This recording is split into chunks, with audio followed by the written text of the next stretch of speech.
Good morning बच्चों, कैसे हैं आप। मुझे आशा है कि आप सभी कुशल मंगल होंगे। आज हम कक्षा 7 में हिंदी पढ़ेंगे, तो सभी बच्चे ध्यानपूर्वक देखेंगे और सुनेंगे। पाठ 6 है। पाठ का नाम है रक्त और हमारा शरीर। तो आज मैं इस पाठ में भाषा की बात के प्रश्न उत्तर कराऊंगी, तो सभी बच्चे ध्यान से देखेंगे और सुनेंगे। प्रश्न नंबर 1 है, 4 महीने के होते होते ये नष्ट हो जाते हैं। इस वाक्य को ध्यान से पढ़िए। इस वाक्य में होते होते के प्रयोग से यह बताया गया है कि 4 महीने से पूर्व ही ये नष्ट हो जाते हैं।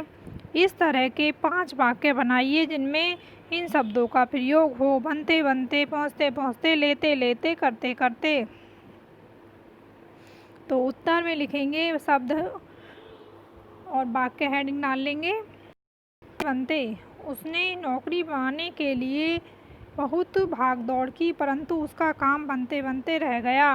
अगला है पहुँचते पहुँचते, जंगल में रास्ता भटक जाने के कारण रिश्तेदार के यहाँ पहुँचते पहुँचते शाम हो गई। अगला है लेते लेते, दूसरों की सलाह लेते लेते वह व्यापार में काफ़ी नुकसान उठा बैठा। करते करते, बात करते करते हम घर पहुंच गए। प्रश्न नंबर 6 है, इन प्रयोगों को पढ़िए। सड़क के किनारे किनारे पेड़ लगे हैं, आज दूर दूर तक वर्षा होगी। इन वाक्यों में होते होते की तरह किनारे किनारे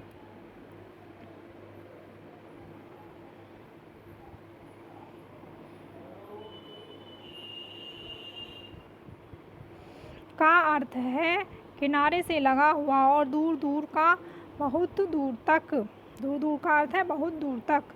आप भी निम्नलिखित शब्दों का प्रयोग करते हुए वाक्य बनाइए और उनके अर्थ लिखिए। ठीक ठीक, घड़ी घड़ी, कहीं कहीं, घर घर, क्या क्या, इन शब्दों का अर्थ लिखना है और वाक्य प्रयोग करना है, यानी वाक्य बनाना है। उत्तर में पहले शब्द हेडिंग डाल लेंगे, अर्थ और वाक्य। ठीक ठीक, ठीक ठीक का अर्थ होता है बिल्कुल सही। इस पुरानी किताब का दाम मैं 100 रुपये नहीं दूंगा। ठीक ठीक, बताओ तुम क्या लोगे। अगला है घड़ी घड़ी, थोड़े समय के बाद। घड़ी घड़ी का अर्थ होता है थोड़े समय के बाद। तुम पर विश्वास करना ठीक नहीं है, तुम घड़ी घड़ी में अपनी बात बदलते जा रहे हो। कहीं कहीं, कहीं कहीं का अर्थ होता है सब जगह नहीं। इस विशाल रेगिस्तान में कहीं कहीं छायादार पेड़ मिल जाएंगे।